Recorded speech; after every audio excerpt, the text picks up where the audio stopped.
Bismillahirrahmanirrahim. Alhamdulillahirabbil alamin. Wa bihi nasta'in ala umuri dunya waddin. Asyhadu an la ilaha illallah wahdahu la syarika lah wa asyhadu anna sayyidana Muhammadan abduhu wa rasuluh. Allahumma salli wa sallim wa barik ala sayyidina wa habibina Muhammad wa ala alihi wa ashabihi ajma'in. Amma ba'du.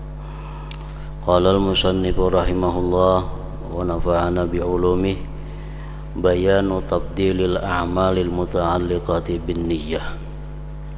I'lam annal a'mala wa in inqasamat aqsaman katsiratan min fi'lin wa qawlin wa harakatin wa sukunin wa jalbin wa daf'in wa fikrin wa dhikrin wa ghairi dzalik mimma la yatasawwaru ihsa'uhu wa istiqsa'uhu fahiya thalathatu aqsam ta'atun wa ma'asin wa mubahat.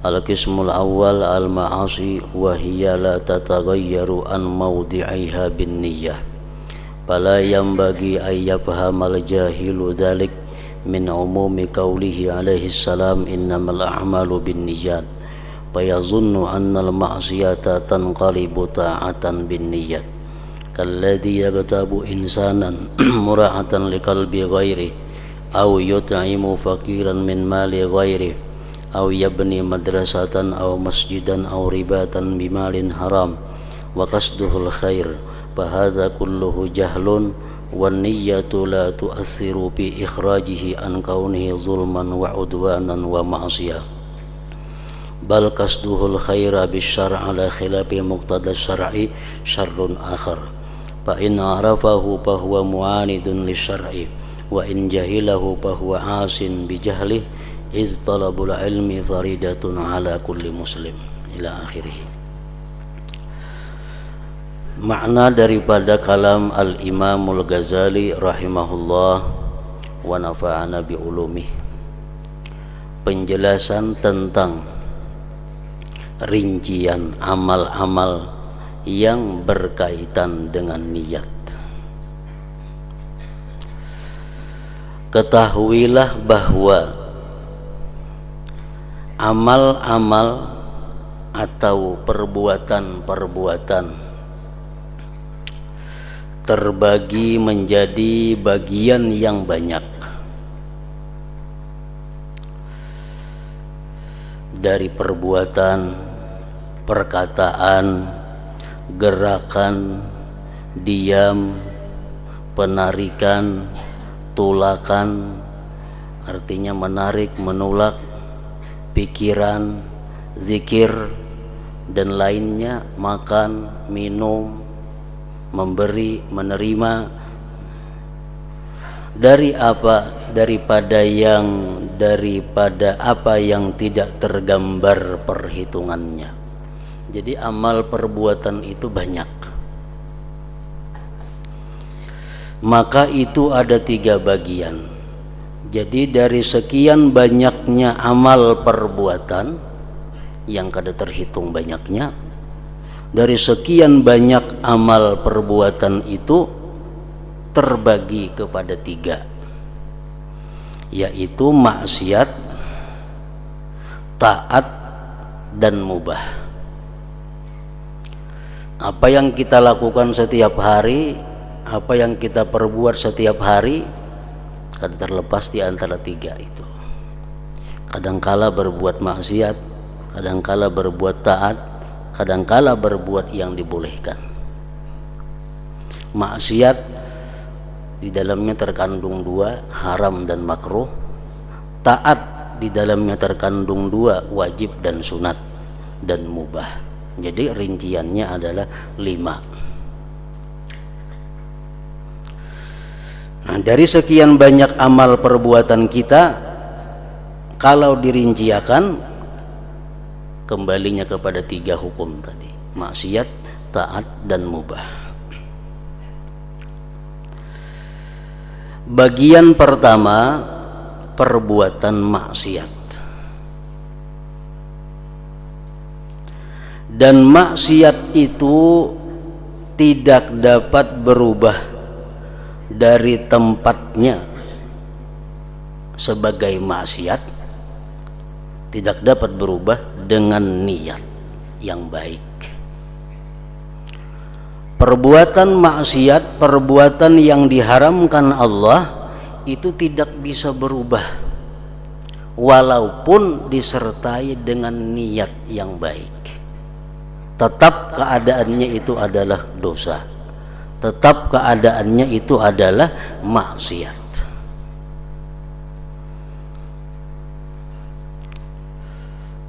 Contohnya, kawan kita menawarkan kepada kita minuman yang diharamkan Allah.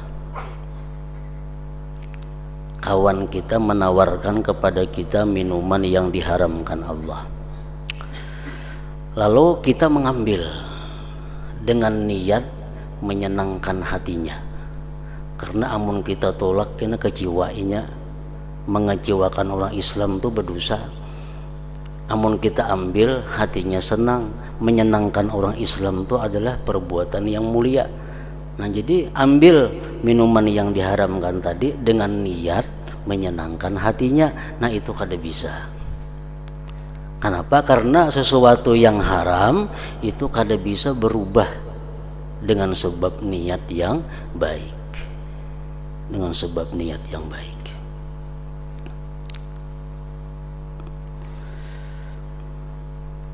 Dan maksiat itu tidak dapat berubah dari tempatnya sebagai suatu maksiat dengan niat yang baik.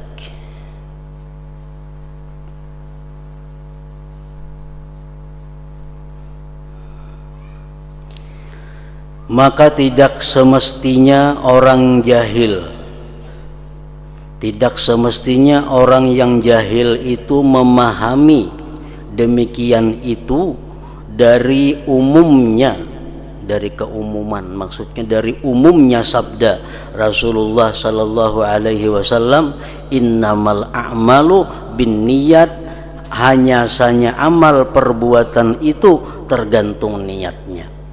Ujarnya kan, ujar Nabi, amal perbuatan tergantung niat. Bila niat baik berarti baik, niat kada berarti kada. Nah, itu salah memaham, salah memaham hadis Nabi itu.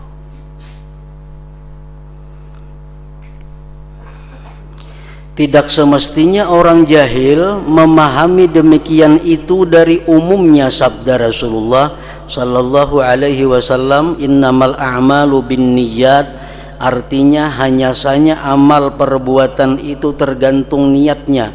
Lalu ia menyangka bahwa perbuatan maksiat dapat berubah menjadi perbuatan taat dengan niat yang baik. Nah, itu sangkaan yang salah, sangkaan dari orang-orang yang jahil. Kada kawa macam itu.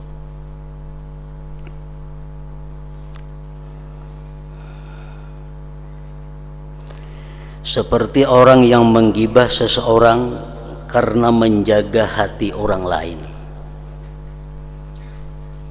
Misal kita bakawan berdua, kawan kita ini menyambati orang, menggibahi orang. Lalu kita nih berpikir,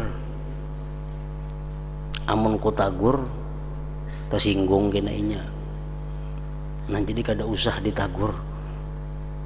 Karena kalau aku menagur kena mengecewakan inya. Untuk menyenangkan hatinya, biar jangan usah ditagur inya menggibahi orang itu. Nah, ini perbuatan yang salah. Al-mustami ahadul muktabin. Orang yang mendengari gibah itu hukumnya adalah salah satu di antara orang yang menggibah. Orang menggibah seseorang, kita mendengari, sama aja hukumnya. Karena amun kadada kita ini kada menggibah orang, maulah sorangan gerunung-gerunung bebandir nyambati orang. Karena kita ini mendengarakan, lalu inya menggibah. Nah, kita mendengarakan itu sama aja lawan menggibah. Jadi kalau kita kada menagur dengan niat untuk menyenangkan hatinya, itu salah. Salah. Itu kada merubah maksiat menjadi kebaikan, tetap maksiat. Karena niat, sebaik apapun niat, kada akan bisa merubah perbuatan maksiat menjadi perbuatan taat.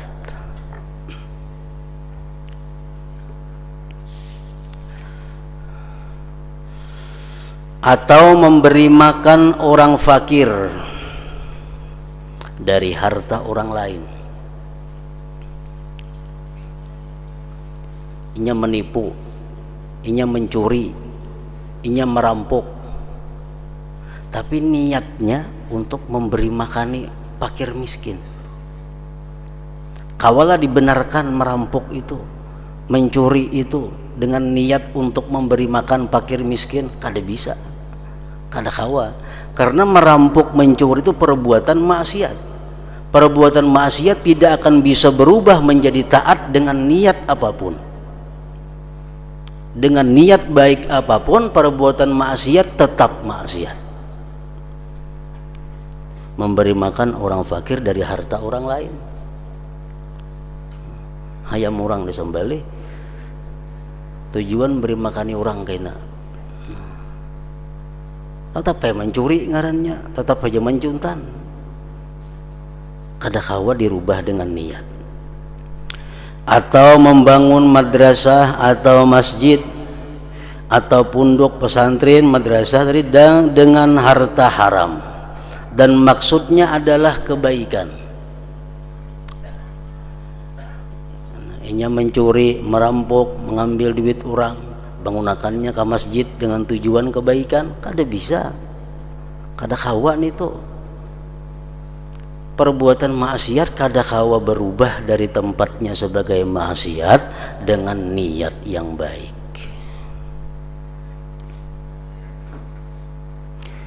Maka ini semuanya adalah kejahilan. Kejahilan. Karena dia jahil, karena inya kada tahu, dikiranya macam itu baik. Berbuat nang haram, niatnya baik, ujarnya baik. Nah itu karena kejahilan inya. Maka ini semuanya adalah kejahilan. Dan niat itu tidak berpengaruh, tidak berguna. Niat itu tidak berguna pada mengeluarkan perbuatan tersebut dari keadaannya kezaliman, permusuhan, dan maksiat. Tetap inya maksiat.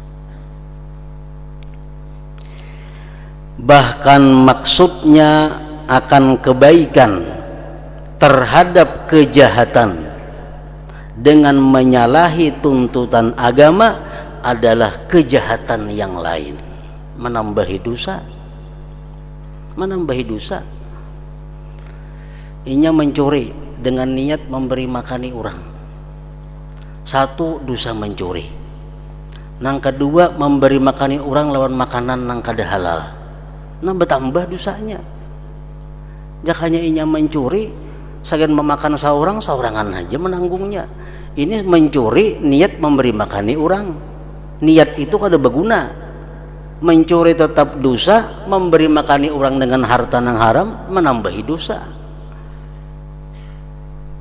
Bahkan maksudnya akan kebaikan, niatnya akan kebaikan terhadap kejahatan dengan menyalahi tuntutan agama adalah kejahatan yang lain. Bertambah jahat artinya bertambah dosanya.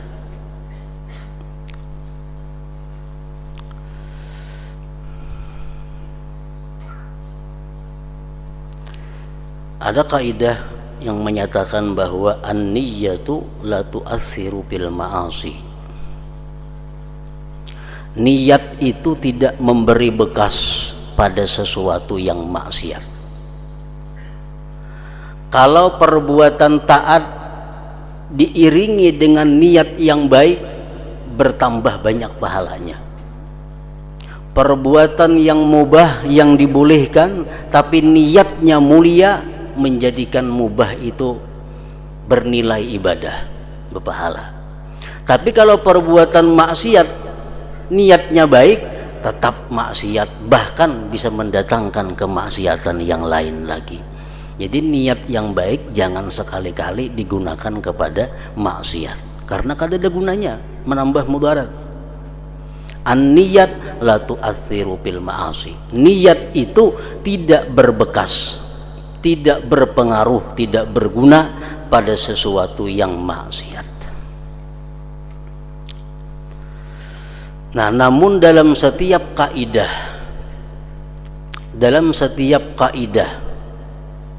itu pasti ada pengecualian. Ada beberapa perkara perbuatan maksiat itu bisa berubah menjadi tidak maksiat dengan niat. Tapi ini hanya pengecualian. Secara umum niat tidak bisa merubah maksiat menjadi taat. Itu secara umum. Tapi dalam beberapa keadaan tertentu niat itu bisa merubah yang maksiat menjadi taat. Tapi dalam keadaan tertentu. Seperti apa keadaan tertentu itu? Nah, ini kada boleh kita mengarang seorang. Karena sudah ada aturan-aturannya. Kita ambil beberapa contoh. Niat yang baik bisa merubah perbuatan maksiat menjadi tidak maksiat. Contohnya ghibah. Ghibah menyebut kejelekan orang, menyebut aib orang. Itu perbuatan maksiat. Tapi kalau niatnya baik, ini bisa merubah keadaan maksiat tadi menjadi tidak maksiat lagi. Contohnya tazallum yang pertama. Kita ini dianiaya. Nah, kita dianiaya oleh seseorang. Kita ditipu oleh seseorang, kita dizalim oleh seseorang. Nah, lalu payajuzu lil mazlum ay yazkura inda man lahu wilayatun aw lahu qudratun ala insabihi zulma zalimihi bi ayyakula zalamani pulan bikas dirab'i zalamatihi. Boleh bagi orang yang dizalim itu menyebutkan di sisi orang yang punya kekuatan, di sisi orang yang berwenang, menyebutkan kezaliman orang yang menzalim dia dengan niat menghilangkan kezalimannya itu. Nah, boleh. Kita misal ditipu orang. Kalau kita ditipu orang ini, kita mesti melapor ke mana? Lawan orang nang kau menghilangkan kezalimannya. Kita lapor ke polisi misalnya, atau kita lapor ke kepala desa, karena beliau itu nang kawa mengurusnya. Kita lapor ulun ditipu si Pulan bin Pulan. Ini menyebut keaiban orang nih, menyebut kejelekan orang. Tapi tujuan kita menyebut itu adalah untuk menghilangkan kezalimannya, agar si orang yang kita kisahkan ini dapat menangkapnya sehingga mengembalikan kezaliman kepada kita. Ampihnya berdosa. Nah, jadi kita lapor ke polisi, wahai polisi, ulun tadi dizalim Pulan bin Pulan, ulun ditipunya. Nah, tujuan kita melapor ke polisi itu apa? Supaya polisi ini bisa menangkapnya dan mengembalikan kezaliman itu kepada kita. Nah, niatnya baik. Sehingga kita menyebut kejelekan inya di hadapan polisi, itu bukan ghibah yang diharamkan lagi, bukan perbuatan maksiat lagi, karena niat kita bukan untuk menghinakan dia, niat kita bukan untuk menghancurkan martabat dia, tapi niat kita untuk menghilangkan kezalimannya. Nah, jadi dalam beberapa hal niat itu bisa berpengaruh kepada yang maksiat menjadi tidak maksiat. Tapi dalam beberapa hal tertentu, contohnya ya macam tadi. Contoh yang kedua masih dalam masalah ghibah, al-isti'anah ala taghyiril munkar wa raddil 'asi ila shawab bi ay yazkura dzalik inda man yarju qudratahu ala izalatil munkar bi kasdi tawassul ila izalatil munkar. Kita mengetahui kawan kita, tetangga kita ini berbuat munkar. Tetangga kita ini berbuat munkar. kita menagur kada wani, kita menagur kita bisa sakit.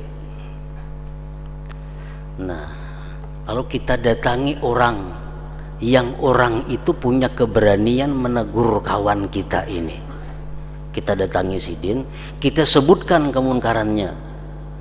Anu Pak Aina sebelah rumah ulun itu berbuat nang kada baik terus, berbuat munkar terus. Nah, kita menyebut keaiban orang, kejelekan ini gibah ngarannya. Tapi karena niat kita untuk menghilangkan munkar, maka itu jadi bukan maksiat.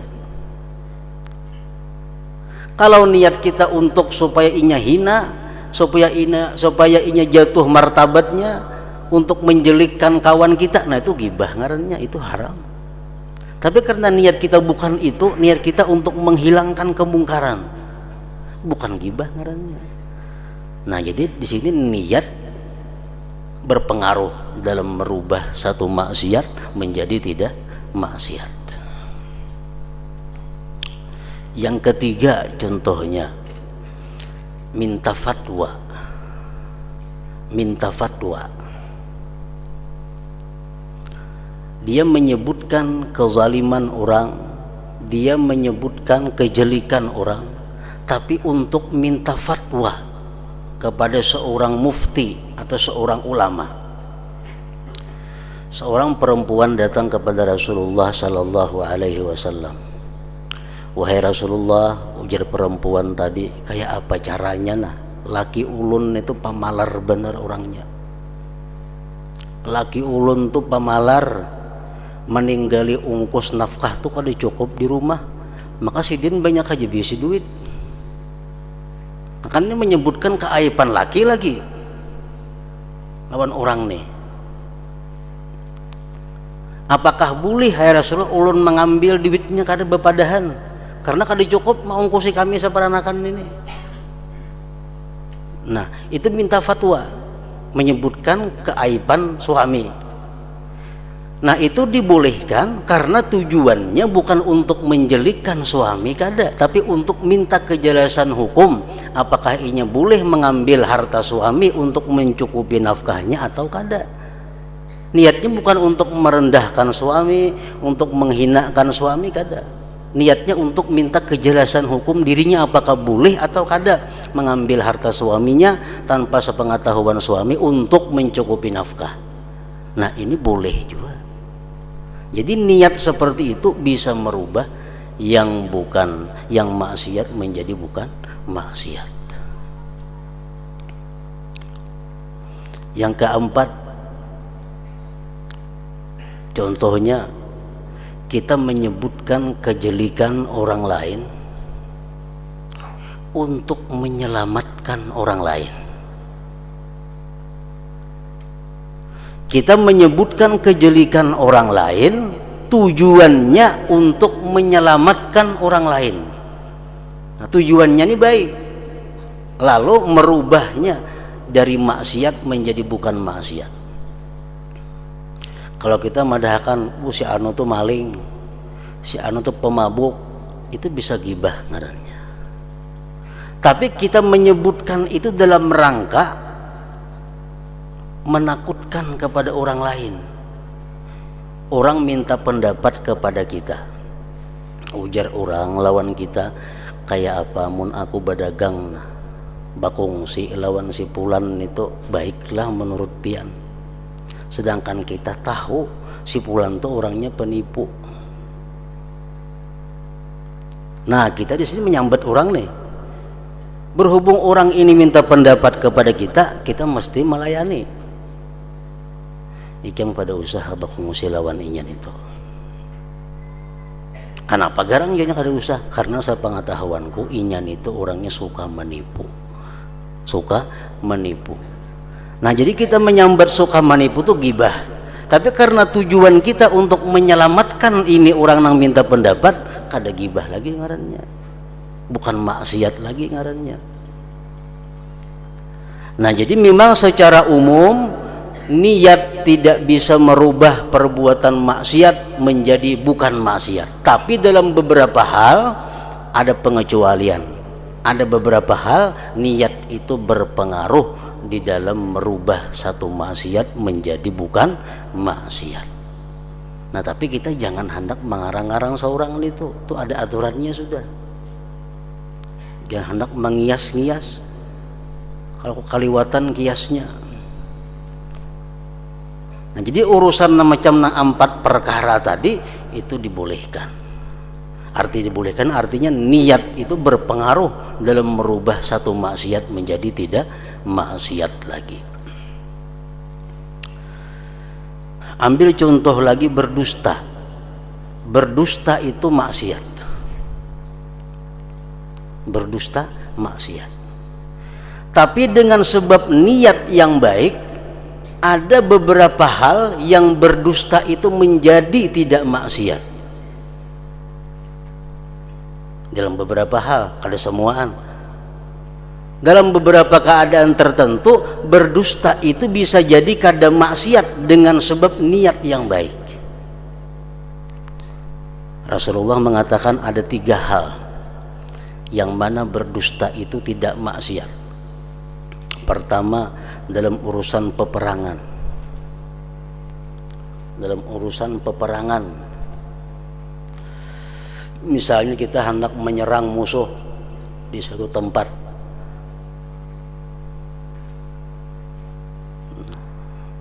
musuh kita di Tanjung umpamanya, lalu hendak menyerang ke sana, lalu kita umumkan kepada anak buah, kepada prajurit kita akan menyerang musuh besok hari di Tanjung, Jalan Paringin, kita berangkat. Padahal kita sudah merencanakan Jalan Amuntai kaina. Tujuannya apa? Supaya musuh itu kita mendengar beritanya salah perkiraannya. Tujuan untuk mengelabui musuh. Nah, 1. Yang kedua, ujar Nabi, untuk islah zatil bain, untuk mendamaikan 2 orang yang bertengkar. Si A lawan si B bertengkar, kita juru damai.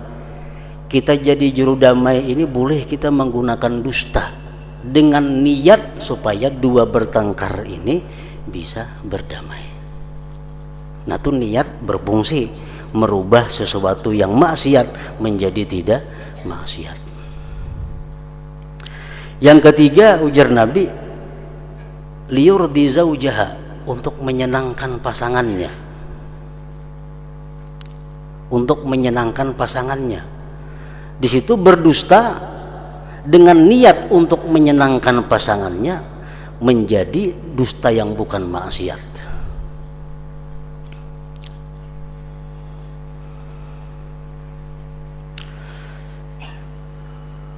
Umpamanya jar laki lawan nang bini, ikam umpamanya sayang lawan aku ini. Nah, lalu jar umanya, bah pian tuh nomor 1 ulun sayangi sudah, walaupun dalam hati nomor 1000 umpamanya, tapi dimuntung ayo nomor 1 kada apa-apa, untuk menyenangkan pasangannya. Nah, niat seperti itu merubah status dusta dari maksiat menjadi bukan maksiat. Nah, cuma yang perlu kita ingat bahwa pengecualian itu sangat terbatas dalam hal-hal tertentu, dalam hal-hal yang sudah digariskan. Secara umum tetap kita berpegang kepada kaidah an-niyat la tu'atsiru bil ma'asi. Niat itu walaupun baik tidak berpengaruh dalam merubah maksiat menjadikan bukan maksiat, tetap maksiat juga. Nah, kalau ia telah mengetahui demikian, maka itu orang yang menentang kepada agama, dan kalau ia tidak mengetahuinya, maka ia adalah orang yang berbuat maksiat dengan kejahilannya. Inya tuh sudah tahu bahwa niat nang baik itu kada akan bisa merubah maksiat, tetap digawinya, berartinya menentang agama. Sudah tahu niat itu kada bisa merubah maksiat menjadi taat. Sudah tahu tetap digawinya, itu menentang agama. Kalau inya kada tahu bang, berarti inya maksiat dengan kejahilannya, maksiat dengan kebodohannya. Dikiranya mencuntan tuh boleh aja sagan memberi makani orang, gawinya inya kada tahu, tetap ini orang maksiat, tapi maksiat dengan kejahilannya, dengan kebodohannya. Karena menuntut ilmu adalah wajib atas setiap orang muslim. Segala kebaikan sesungguhnya diketahui bahwa itu adalah kebaikan dengan agama. Sembahyang dikatakan kebaikan, di mana tahunya? Karena agama mengatakan itu kebaikan. Bersedekah itu kebaikan, di mana kita tahu bersedekah itu kebaikan? Karena agama mengatakan sedekah itu kebaikan. Lalu bagaimana kejahatan itu menjadi kebaikan? Artinya kada mungkin yang jahat itu menjadi kebaikan hanya dengan niat yang baik. Alangkah jauh demikian itu. Tetapi yang menganjurkan bagi demikian atas hati adalah tersembunyinya nafsu syahwat dan batinnya hawa nafsu. Itu yang seringkali merasuk ke dalam hati kita, dikuasai hawa nafsu, dikuasai oleh nafsu dan syahwat, sehingga itulah yang membuat kita ini mau melaksanakan sesuatu yang haram dengan niat yang baik itu, padahal itu kada ada manfaatnya. Karena apabila hati itu cenderung kepada mencari kedudukan dan menarik hati manusia supaya cinta kepada dia, supaya hormat kepada dia, dan setinggal bagian-bagian nafsu, maka dengannya syaitan menjadikan perantara untuk menipu orang jahil. Karena itulah Sahal rahimahullah berkata, tidaklah Allah Ta'ala didurhakai dengan perbuatan maksiat yang lebih besar daripada jahil kebodohan. Maksiat yang paling besar itu adalah meninggalkan menuntut ilmu. Itu maksiat paling besar. Meninggalkan menuntut ilmu, meninggalkan mempelajari hukum-hukum Allah, itu maksiat yang paling besar. Karena dengan sebab meninggalkan belajar hukum-hukum Allah akan timbul macam-macam maksiat yang lainnya karena kebodohannya. Ditanyakan orang kepada Imam Sahal tadi, apakah kamu mengetahui sesuatu yang lebih berat dari jahil? Ujar orang, wahai Imam Sahal, adakah lagi yang paling berbahaya daripada kejahilan itu?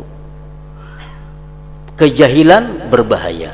Adakah yang lebih berbahaya daripada kejahilan? Beliau menjawab, ya, ada.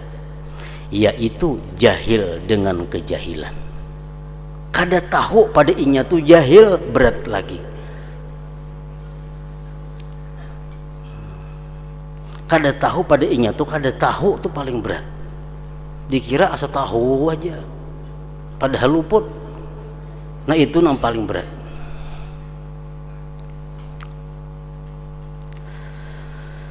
Imam Khalil bin Ahmad berkata, dibuat oleh Imam Ghazali dalam beberapa kitab beliau yang terkenal, ujar Sidin, seseorang itu ada 4 macam. Rajulun yadri wa yadri annahu yadri fadzalika alimun fattabi'uh. Ada orang yang punya ilmu dan dia mengetahui, dia sadar bahwa dia punya ilmu. Ini alim orangnya dan inya tahu pada dirinya alim. Nah, kalau kita berhadapan dengan orang seperti itu, bakawan dengan orang seperti itu, fattabi'uh, ikuti dia, umpati. Orangnya alim dan inya tahu pada dirinya alim, tahu pada dirinya punya ilmu, umpati, kada salah. Yang kedua, warajulun yadri wala yadri annahu yadri fadzalika naimun fa'aikizuh. Yang kedua, ada orang yang punya ilmu. Orang ini punya ilmu, tapi inya kada sadar bahwa dia punya ilmu. Orang seperti ini bangunkan, sadarkan inya. Sekolah agama di mana-mana tamat, di pondok ini tamat, di madrasah ini tamat, alim orangnya. Kemudian inya berusaha jadi pengusaha besar. Nah, ini orang punya ilmu, cuma inya kada sadar bahwa inya itu punya ilmu karena terlanjur berusaha. Nah, bangunkan inya agar inya kembali kepada ilmu, karena inya kada sadar bahwa dia itu alim. Yang ketiga, warajulun la yadri wa yadri annahu la yadri fadzalika mustarsyidun fa'allimuh. Yang ketiga, orang yang tidak punya ilmu. Inya kada punya ilmu dan dia pun sadar, tahu bahwa dia tidak punya ilmu. Inya tahu inya ini bungo, kada punya ilmu. Nah, itu orang perlu diberi pelajaran. Fa'allimuh, lajari ilmu. Lajari ilmu, karena inya kada berilmu dan inya sadar pada inya kada punya ilmu. Yang keempat, warajulun la yadri wa la yadri annahu la yadri fadzalika jahil fahdharuh wa mukutuh. Yang keempat ini orang yang tidak punya ilmu dan dia tidak sadar bahwa dia tidak punya ilmu. Inya kada sadar pada inya tuh kada berilmu. Orang kada berilmu dan inya kada sadar bahwa inya kada berilmu. Nah, ini orang jauhi, yang dikawani. Bahzaruh, takuti dia. Kenapa? Ini orang bungul pada pintar. Orang nang kada berilmu tapi kada tahu pada inya tuh kada berilmu. Bila bakawan macam itu, bahzaruh, takutlah kamu kepada dia.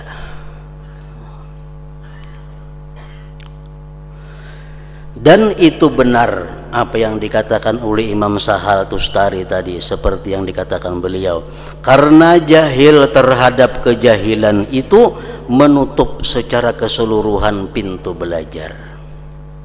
Orang untuk kada berilmu tapi nya kada merasa, nya kada mau belajar, kada mau belajar, baca buku kada mau, nangadakan ceramah kada mau, hadir ke pengajian kada mau. Kenapa? Inya kada merasa pada inya tuh kada berilmu.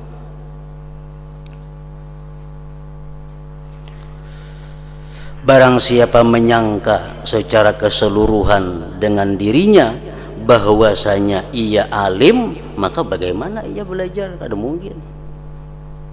Ia menyangkanya tahu semuaan sudah, padahal pengetahuannya salah. Lalunya kada mau lagi belajar. Nah, jadi jahil itu merupakan maksiat yang paling besar. Meninggalkan belajar hukum-hukum Allah, meninggalkan mengetahui tentang hukum-hukum Allah, itu maksiat yang paling besar. Begitu pula seutama-utama sesuatu yang ditaati Allah dengannya adalah ilmu. Taat yang paling agung, taat yang paling tinggi adalah ilmu.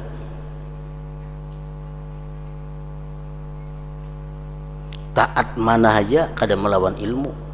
Ilmu kepalanya taat. Makanya orang yang menuntut ilmu diberi Allah kelebihan-kelebihan daripada orang yang beribadah. Kenapa? Karena ibadah itu anaknya ilmu. Tanpa ilmu kada kau beribadah. Kada ada ilmu kada kau beribadah. Jadi ilmu ini kepalanya. Makanya ujar Nabi SAW, beliau bersabda, la anta kedua fatata'allama baban minal ilmi khairun min antusalliya mi'ata rak'ah. Engkau pergi menuntut ilmu, belajar satu bab di situ, itu lebih baik bagi engkau sembahyang 100 rakaat. Kita belajar ilmu sebab lawan orang sembahyang 100 rakaat, mana ganalnya pahalanya? Ganal belajar ilmu. Karena ibadahnya itu anaknya ilmu. Hadis yang lain Rasulullah mengatakan huduru majlisi alim afdal min salati alfi rak'atin wa iyadati alfi marid wa syuhudi alfi janazah. Menghadiri majlis ilmu agama, menghadiri majlis belajar pengetahuan agama itu lebih afdal daripada sembahyang 1000 rakaat. Ditambah lagi mailangi 1000 urang garing, ditambah lagi umpat ma'atar kakubur 1000 jenazah. Ma'atar jenazah, mailangi orang garing, sembahyang, kita tahu semuaan itu baik karena ilmu. Karena ilmu. Makanya kada ilmu kada tahu pada itu baik. Nah, jadi menuntut ilmunya itu jelas lebih afdal daripada ibadah tadi. Nah, begitu pula seutama-utama sesuatu yang ditaati Allah dengannya adalah ilmu. Dan kepala ilmu adalah ilmu tentang ilmu. Ilmu tentang ilmu.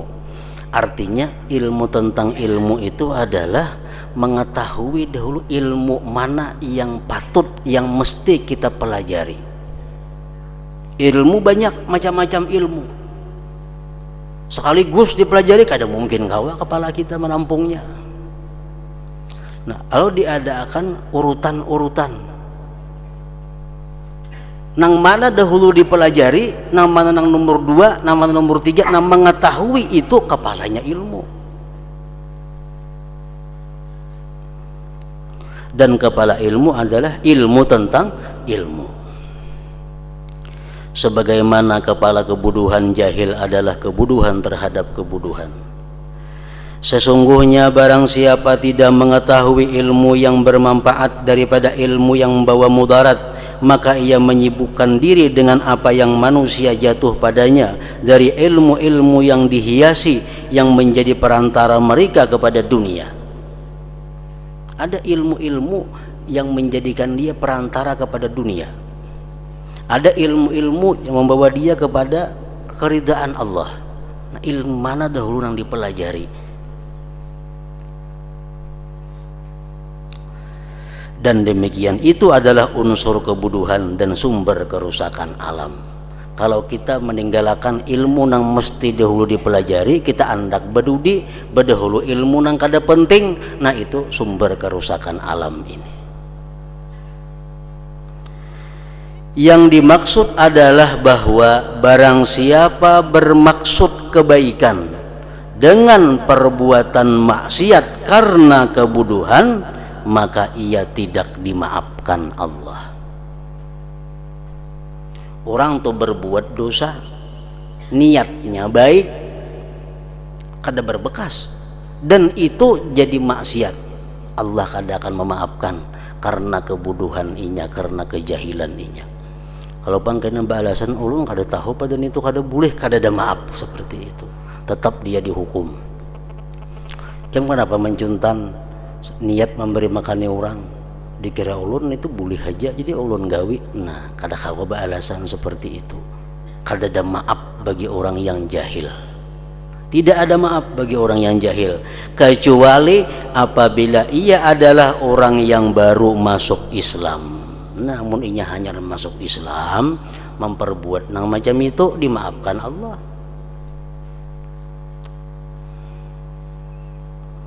Dan tidak mendapatkan sesudah itu waktu untuk belajar.